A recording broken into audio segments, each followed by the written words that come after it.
See? Excellent. That helps with the minutes. Very nice to meet you. Well, Be on your best behavior. no, You ready, Pat? no one can say it's wrong.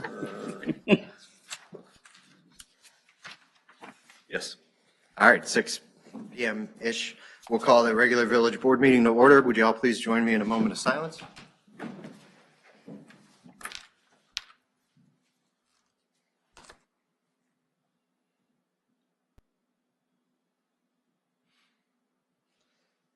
Would the gentleman from the Scout Troop like to lead us in the pledge?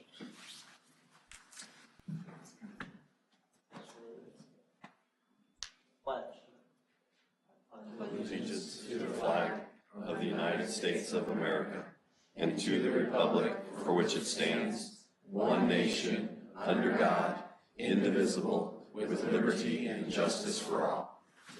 Thank you, gentlemen. Mr. Clerk, we have the roll. Trustee Nice. Present. Trustee Try. Present. Trustee Ferguson. Here. Trustee Charles. Present. Trustee Gerger. Here. Trustee Fletcher. He's here. Village President Kimsey. Present. Any public announcements this evening? Where's Public- Les? I have Les's here. 11 o'clock on the square on Friday for the Veterans Day ceremony? Yes. And then, do you know the other one? Nope. No? Okay. We will shortly. The meals? There's a, VFW will be serving breakfast to veterans Friday morning from 7:30 to 9:30. Are there any public comments on agenda topics? Hearing none, no old business. Under new business, resolution approving professional services proposal with Utility Services of Vermont for NERC reliability compliance support. Can I have a motion to bring this to the floor? I make the motion. Trustee Ferguson's made a motion. Do I have a second? Second. Second by Trustee Charo. Any discussion? Hearing none. Mr. Clerk? Hold on, you get the vote here. Usually on page. Trustee Nice. Yes. Trustee Try. Yes. Trustee Ferguson. Yes. Trustee Charles. Yes. Trustee Gerger.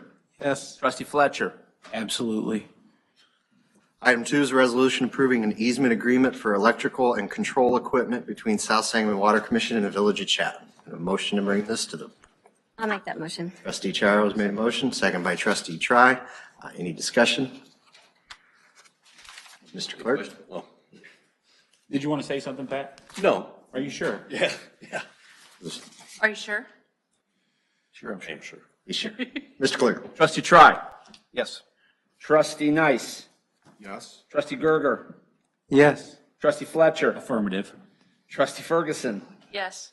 Trustee Charles. Yes. Item 3 is an ordinance approving preliminary plan and sketch map for the McGlasson subdivision. A motion to bring this to the floor. I'll make the motion. Trustee Nice made a motion. Do I have a second? Second by, Thank you for looking over here. you're welcome. Trustee Fletcher. Any discussion? Hearing none. Mr. Clerk? Trustee Ferguson. Yes. Trustee Fletcher. Positive. Trustee Charles. Yes. Trustee Gerger. Yes. Trustee Nice. Yes. Trustee Try. Yes. Item 4 is an ordinance approving financing for the purchase of the 2022 Vector excavator. A motion to bring this to the floor. I make the motion. Trustee Ferguson's made a motion. I'll second. Second by trustee Gerger. Any discussion? It's about time. Okay. Good discussion. Good. Mr. Clerk? Trustee Gerger. Hold on. Can you go to someone else? I'm just asking. Trustee Charles. Yes. Trustee Ferguson. Yes. Trustee Fletcher. Yes. Trustee Try. Yes. Trustee Nice. Sweet. Yes. Trustee Gerger. Yes.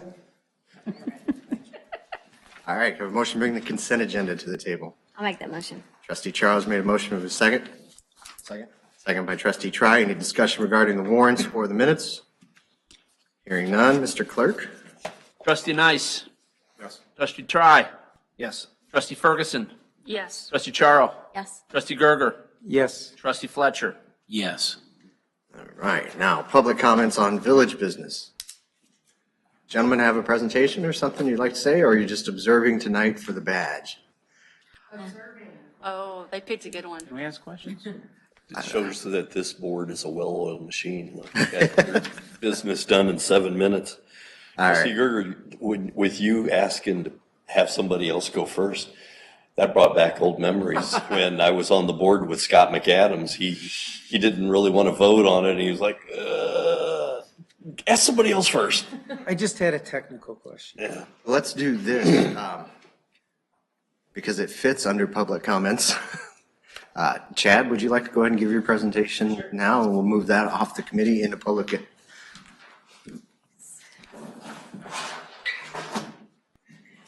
That's fat. Is this the short version? Double-sided. Oh, I think I did two, or no, I didn't. No, you. No, it's just one. Oh, that's. Thank you. You don't want to read this? No, it's two separate ones. This is the flip notes. Yeah, I printed mine off at home. The Cliff Note version, not the 118 pages or whatever it was. Hey. Hi. Thanks for the opportunity to work with the village again this year.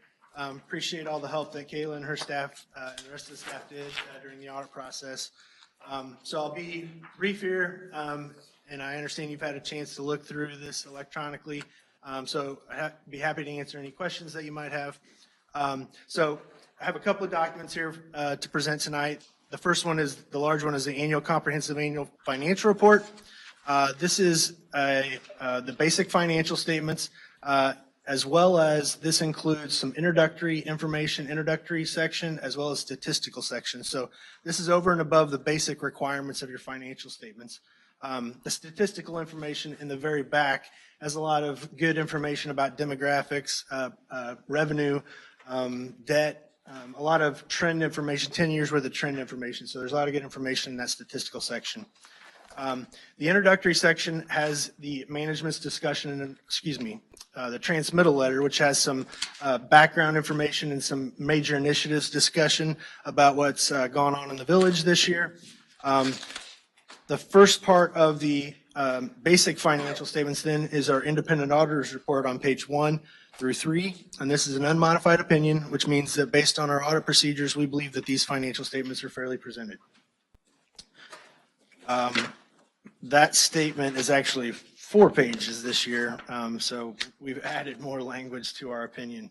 But it does provide some good information this year. Some of the changes in there is just kind of lays out what our responsibility as auditors are and what your responsibility as the village and management is. The other part of that section is, the next part is the management's discussion and analysis. This is where you're going to get a lot of good information about why things increased or decreased. That information is written by management. And so it's got some graphs and some charts, comparative information from last year. Just a couple of highlights here. The basic financial statements then, one of the things that we often get asked about is whether your position improved or deteriorated over the prior year. And if you turn to page 7, this is the governmental statement of activities, which is a combination of all of your activities on a full accrual basis, and your governmental activities, which is everything except your utility funds, is a positive increase of about 2.389 million. A lot of that has to do with your IMRF net pension liability is actually a net pension asset, and that was as of December 31st. So IMRF does their valuations on a calendar year basis. That was when the market was still high. And so you actually had a net pension asset at IMRF. So a lot of this increase had to do with that fact that you went from a net pension liability to a net pension asset at And IMRF. is probably gone now? I would assume so, yes. See the note disclosure on the police pension fund, which this guy don't talk about. Let's not talk about the market. We'll worry about that next year. Yes. And then your business type activities or your utility funds had a positive increase of about $924,000. So both positions for your business type and your governmental type activities increased over the prior year. And the other item that's included in these basic financial statements then is we include the Police Pension Trust Fund. It's a component unit of the village. And so the financial statements for the Pension Trust Fund are included on page 17 and 18 of the financial statements.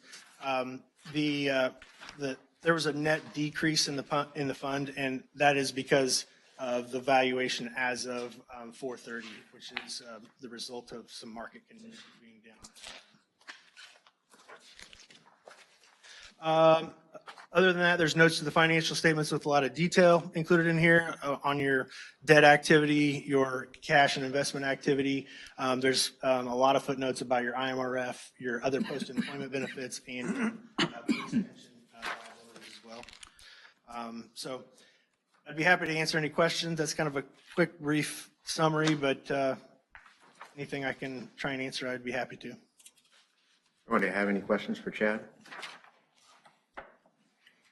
And if you come up with any later, just get them to me. I'll get them to Chad and we can get them answered for you. Okay? Thank you. Sounds good. Yeah, Thanks. thank you. The other document, I'll be very brief. It's the required communications to those charged with governance. Cover letter in here, there's some required communications on some of the estimates that we evaluated during the audit process, depreciation, allowance for doubtful accounts, the assumption used in the actuarial valuations. There's some information about in here about some uncorrected misstatements, which we didn't have any this year. Uncorrected misstatements. There were a couple of uncorrected misstatements, small ones that were last year that affected this year as well. But and we didn't have any findings or material weaknesses and significant deficiencies in internal controls. Again, same as the prior year. So. Also included in here is some future accounting pronouncements, and there's about 3 or 4 pages of those. There are a couple that are going to be applicable next year. GASB 87 is on leases, and that's going to change how leases are reported on your financial statements. And so we can assist with that implementation, but it's been on the horizon for a couple of years now, so we've been talking about it for a while. Thank you, Chad.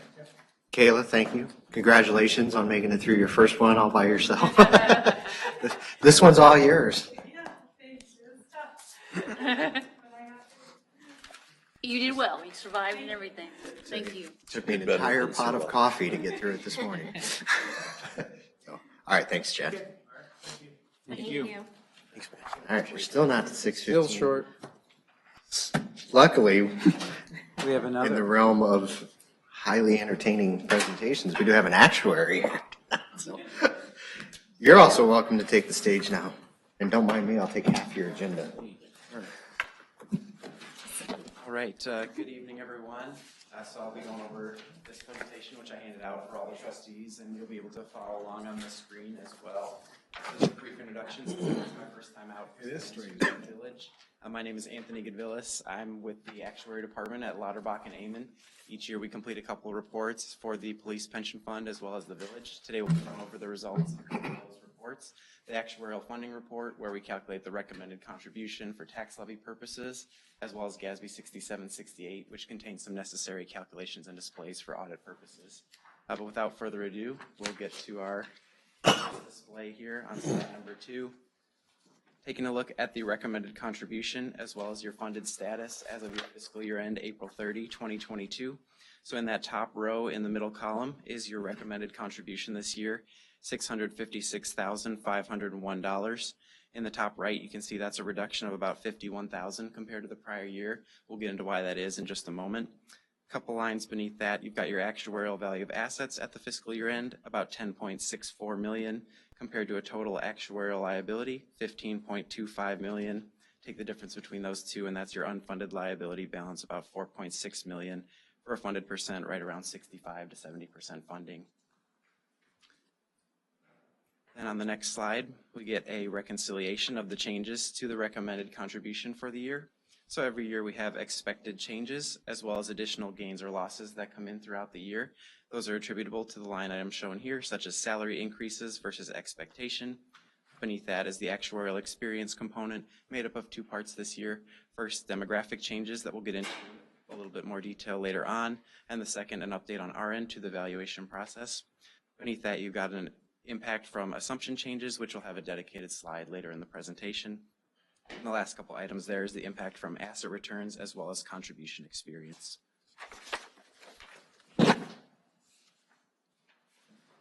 On slide number 4, we get a breakdown of the pieces that make up our recommended contribution. So the first is the employer normal cost. And what that represents is the cost of the active members accruing an additional year of service. Beneath that, you've got your amortization of unfunded liability designed to pay off that unfunded liability balance over the funding policy in place with the plan. Slide number 5 will give us a deeper look at the demographic changes that occurred throughout the year. So as you can see here, there were 2 new hires, 1 termination. Outside of that, all members maintain the same status as the prior year. You can see the impacts that each of those items individually had on the recommended contribution this year. Slide 6 is a note on the assumption change impact for the year, noting that we reviewed the new wage schedule that came out. We noticed there was slight difference from the prior wage schedule and made a slight update to how we project individual pay increases going forward. That impact was about a $4,000 increase to the contribution this year. On slide number 7, we take a look at the value of assets in the plan. So at the beginning of the fiscal year, which was May 1st of 2021, the value was about $10.55 million.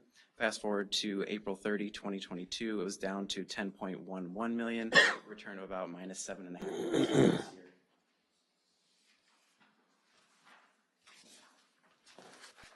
Next, we take a look at an age service breakdown of the active member population.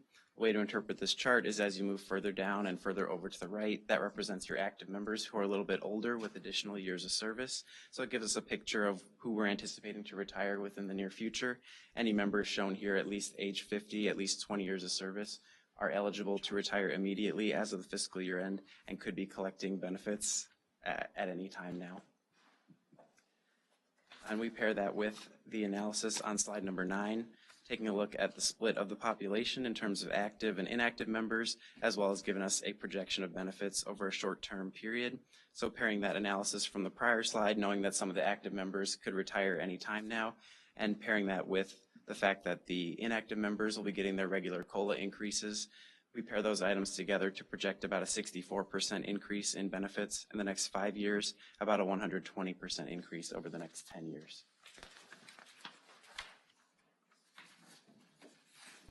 Slide number 10 gives us a look at some risk management metrics we like to monitor over time. The first bullet point there tells you how much of the fund balance is paid out in benefits each year. So coming in less than 5%, we compare that to the expected rate of return assumption, which currently what we're using is 6.25%. Now because that ratio comes in below the expected return assumption, that's a positive sign, a sign of a healthy pension plan. What that tells us is if you hit your 6.25% investment returns for the year, it tells us that those investment earnings will be sufficient not only to cover the benefits for that year, but also add additional value to your plan. It tells us the money's sticking around long term as intended.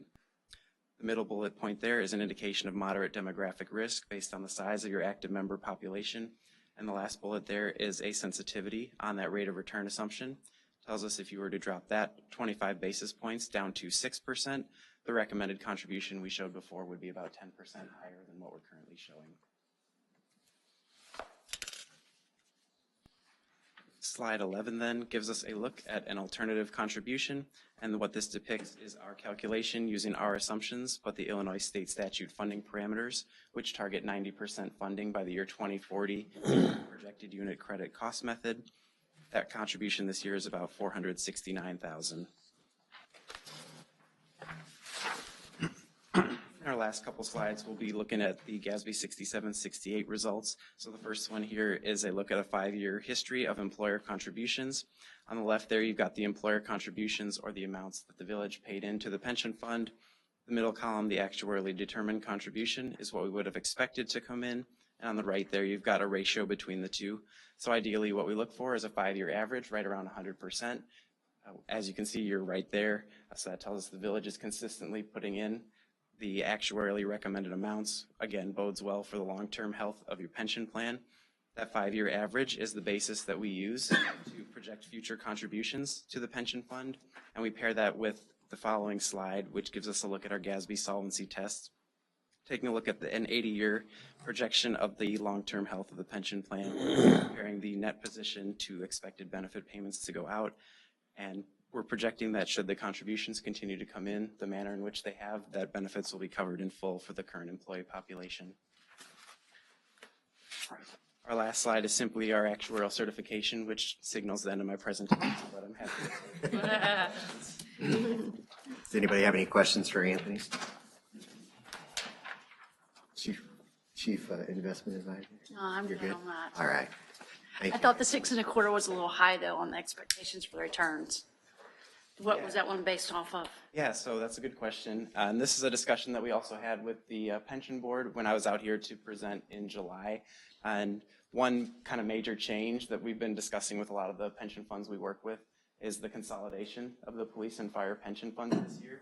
So previously, I think you guys were in between like the $5 and $10 million bucket, and it used to be pretty severely capped what you could invest in. But with the consolidation, it opens the door to a little bit more aggressive investment opportunities.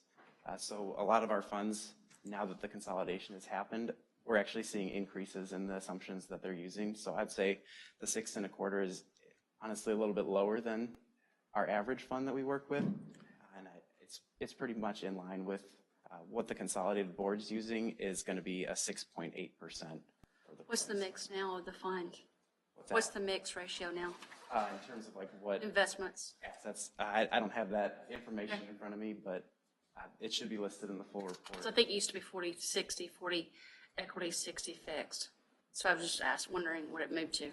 Yeah, I don't have the exact figures, Okay. but there should be some more detail on that in the full reports. Okay, thank you. Anything else? Thank you, Anthony. Thank you so much. All right. Now, schedule of meetings as is posted on the board schedule. No need for a closed session. I'll entertain a motion to adjourn the board meeting. I'll make that motion. Or I'll second. Trustee Nice made a motion. Second by Trustee Try. Okay. All those in favor? Aye. Aye. Meeting stands adjourned. Now you can start your committee. All righty. Half of it. It is 6:23. Let's bring the committee of the whole to order. Clerk, Trustee Nice. Present. Trustee Try. Present. Trustee Ferguson. President? Trustee Charo. present. Trustee Gerger. Present. Trustee Fletcher. He's here. Village President Kimsey. Present. All right. Are there any public comments on agenda topics? Hearing none, we will move to the consent agenda. Can I have a motion to bring the consent agenda to the table? Trustee Fletcher has made the motion and Trustee Gerger has seconded the motion. Any discussion on the consent agenda?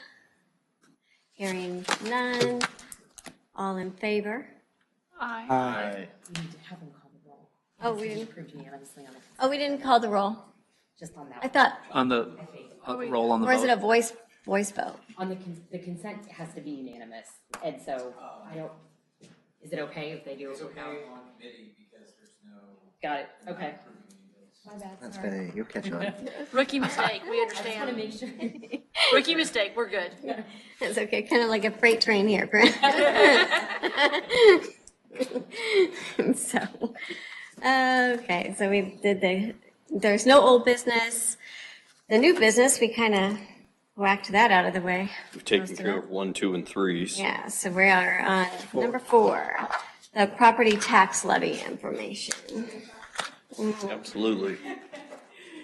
You wanna- Half the meeting has been about you, Kayla. Vern, you can cover that. We cover that? So we uploaded to the, Number 4. what is it, the board meeting on board docs, this memo and then the tax levy fact sheet. And it kind of goes along with what the actuary just talked about, actually, or at least part of it. So I'm just going to kind of read this memo so it gives you guys a general overview of what the tax levy is, since there is some new faces here this year. So I've arrived at an estimate of $1,710,456 for the total 2022 tax levy in order for the village to capture all the eligible tax property tax dollars and new growth within the village, an increase of 185,216, or 12.14% over the previous year's levy was computed. This would produce an estimate tax rate of 0.4712 per $100 of assessed equalized valuation. This is the same rate as the 2021 rate. The final levy will be calculated by the county early next year and will be lower than the above estimate. In order to capture all new growth within the village, it is necessary to estimate the levy higher than what is anticipated to be received. A tax levy fact sheet is attached to also board docs showing the village's assessed equalized valuation, tax rate, and levy back to 2013. So you can look back for 10 years on what we've done in the past. So included in that levy is the amount requested by the Chatham Police Pension Board, which they just talked about, which is that $656,501. So that's a part of it. And then that was determined by the actuarial valuation that they just presented. And then since the total estimated 2022 levy is more than 105% of the previous year's extended levy, an announcement of the estimated tax levy and the truth in taxation procedures have been instituted is required at this evening's board meeting.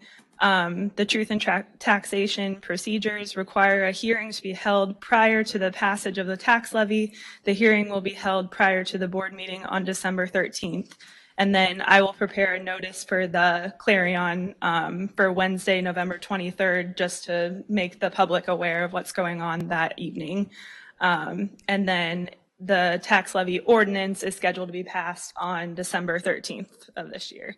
And then along with that, we also will pass a resolution abating the taxes for the 2014 electric alternative revenue refunding bonds. And that's a yearly thing. It always happens. If you go back to past years, you can also find that as well. And that's pretty much that. We're just talking about it. Yeah. So new board members, you're going to get tons. So are my taxes going up 12 point something percent? That's incorrect. No, it is not. And I have a wonderful. You have a great I explanation. have a wonderful explanation that I put out every single year. To continue that. So. But no, preemptively, no, your property tax is not going up by 12%. That's the total value. So the total value of the assessed property in the village increases every year. That's what we levy our rate against. The rate stays the same. So unless the assessment value on your house, which is an entirely different unit of government, has increased drastically, no, the village is not raising the property tax rate. Thank you. Great question. I love it every year. Can you give us an email with that? Yeah, if you post it every it'll- year, so I'm just gonna, I copy it. It is ready to go. Yes. We have learned that, yeah, because when you see it in the Clarion, it's an intimidating, because you have to put heavy black bars around the thing, and it's all in bold, so it stands out. So we post the required notice, and then a page or two later, there's an explanation of what the required notice meant. Do we know someone that could help us out on that boldness of it? You have to, Make it He just looked softer, at the more chief. gentle. you have to change state law. If you want softer bolding, you have to go get a change in state law. You can help us out here. Thank you, Ken. Yes. Continue. Thank you, Kayla. Good job. All right, moving on. Is there a CMT engineering update? I can, Is there any discussion first? Sorry. Do you have just any, tax levy. yeah, For me. okay, No, I was thinking the same thing, so thank you for saying that, Brent. all righty. CMT, The patching on Plummer has been completed. And as you can see, the crew that was there has moved over to Gordon Drive. Truman Flat got the job for doing Gordon Drive. But because we're going to go through and repave that and raise the elevation of the pavement, they need to redo the curbs. And then a requirement for MFT projects is if you touch an intersection, you need to bring the ADA ramps up to the current code. So that's what they're doing in all those locations. With those trees cut back, it looks really good along there. It makes it. At first, when those got cut, I was like, oh, we're going to get so many complaints. I- We have not heard those. So. No. And it made the chief happy. Because You can that walk was- the sidewalk now and, yeah. Yeah, I didn't expect the curb work. So seeing the curb work, I was very surprised about that, thinking road. But It's going to look very, very nice it's when gonna be it's very done. nice. And then I think Sidewalk, yeah. we're going to try to get the sidewalk that's currently on the west side, right there off of Walnut, completed all the way down to, I can't remember the name of that street that Matt Mao used to live on. Oh, yeah. Deerfield. Deerfield. We'll get it down to there hopefully sometime next year and then see what we can do to acquire right away to get it down to where it's in front of the apartments there. It's nice. Huh? A lot of kids ride their bike there too, Yeah. so it'll be nice. So their plan is they were looking to start the grinding Friday, but they said they need 3 days with the temperature above 40 degrees to be able to put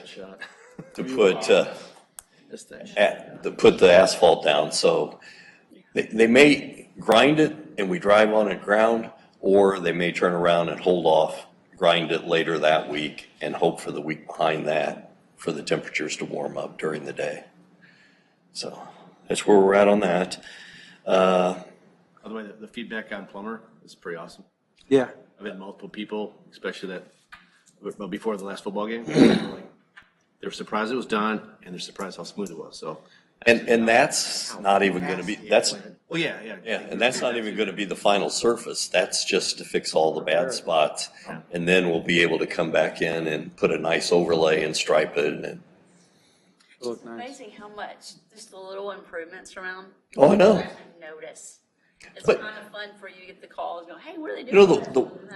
the one thing that has improved, and I haven't heard any compliments or anybody, is we finally got the lights at Gordon and Walnut and Gordon, or Park and Walnut synced and working together. There's hardly, not much of a, yeah, that's fine, but there's, Because you usually only notice when they don't work. but No, they're not done fixing those, are they? Because I sat through it for 3 cycles 2 mornings ago. well, And I would have ran it, but I know a guy who may have got me in trouble. Oh, well, it used to be a lot more than. It was all wine and roses, and then John opened his. Well, I didn't know. Yeah, Because I was down going to there, send a doesn't he? message. Does he live down there? wanted me to call I wish at you would- 4:30 in the morning. Thanks, 4:30 in the morning. to work a little earlier. Way to steal their thunder. Thanks, John. There's I actually, just didn't know if it was done. Way to Oh, go. good. I'm glad they're almost done with this stuff. But There's, go. there is a setting in those You, lights that you say sat there's no there at good reason to 4:30 be in the here at morning through 3 4:30. cycles? well, maybe. Good for How you. many cycles do you have? Good for you. Yeah, I don't think you have to, isn't can't there? react where off you And go? if you're not in, if someone's not in the turn lane, Okay, all it right. won't trigger the go straight lane. They just keep Now, where going at? on, facing. You're talking Plummer and Peachtree, right? No, I'm talking Plummer and Gordon. Not Plummer, sorry. No, I'm talking Gordon and Walnut. Are we talking a All right. different light?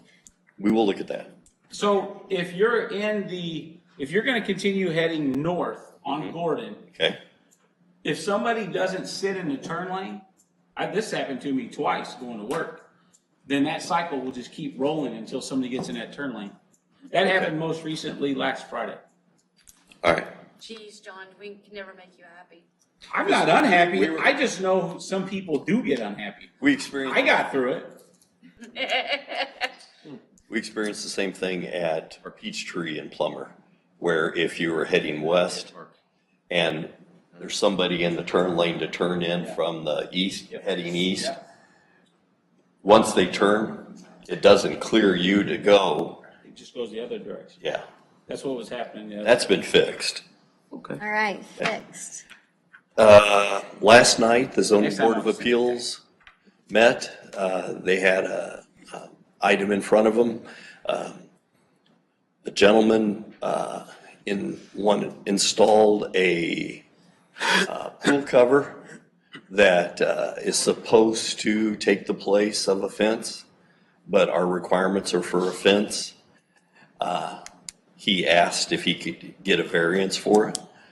With some help from Greg, he found that the city of Springfield was giving some variances for residents out at the lake where they're kind of an isolated area and their pool's there. And this residence is on the S-curves, right at the top of the hill. There's really only 2 homes there, 5.5 acres. You can't tell that they have a pool from the front. So he asked the board last night, and they voted 5-2 to give him the variance for that. So that will come to you at the next meeting for your approval or denial, okay? And if you want to see any of the information and stuff on it, it's on board docs for the zoning meeting last night. We have been working back and forth with our risk management and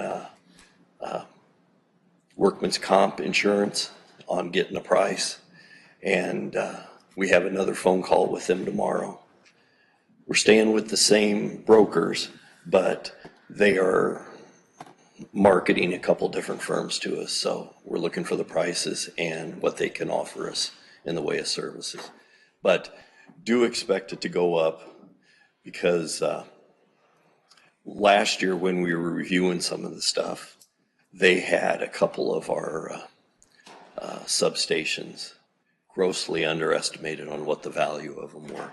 So we changed the replacement value and that caused the price to go up this year. And that's by the end of the year when those expire, correct? Right, yeah, so I'll have something for you in December on that. So the substations wouldn't affect our work comp. No, Risk. but they're together, Okay. together. The property is, the CGL is on that?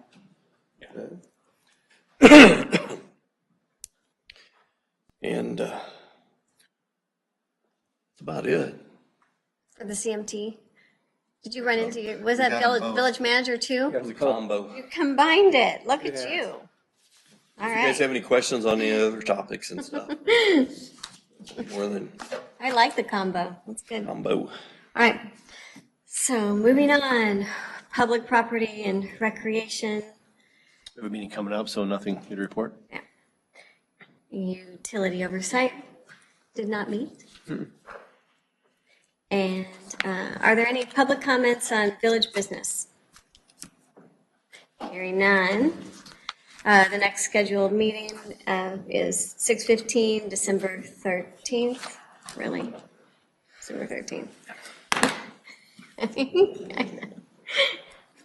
And we have no reason for a closed session. So can I have a motion to adjourn the meeting? Motion? I will second the motion. So we have trustee Try first and trustee Nice second. Before we vote, I'd like to say goodbye to Attorney Mordock so that he can officially be in the minutes for the last time.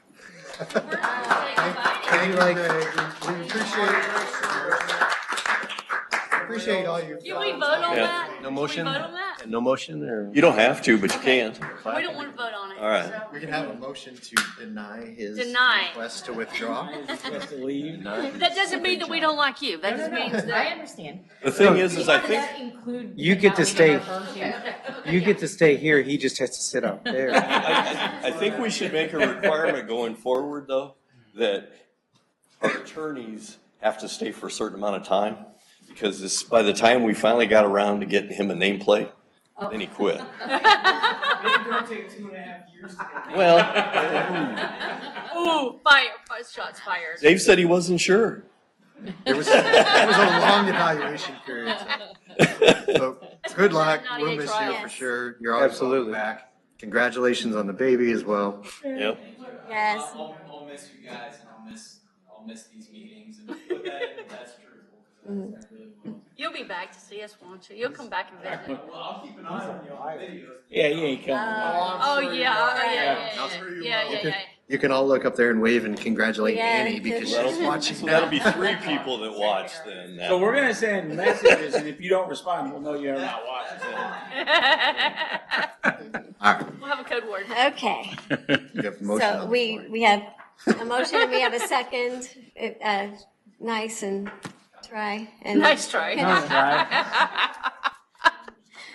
Actually, try nice. All in favor This is for try adjourning nice. this meeting? Aye. Aye. Okay, this meeting stands adjourned. Thank you all. Do we come We back made it. now?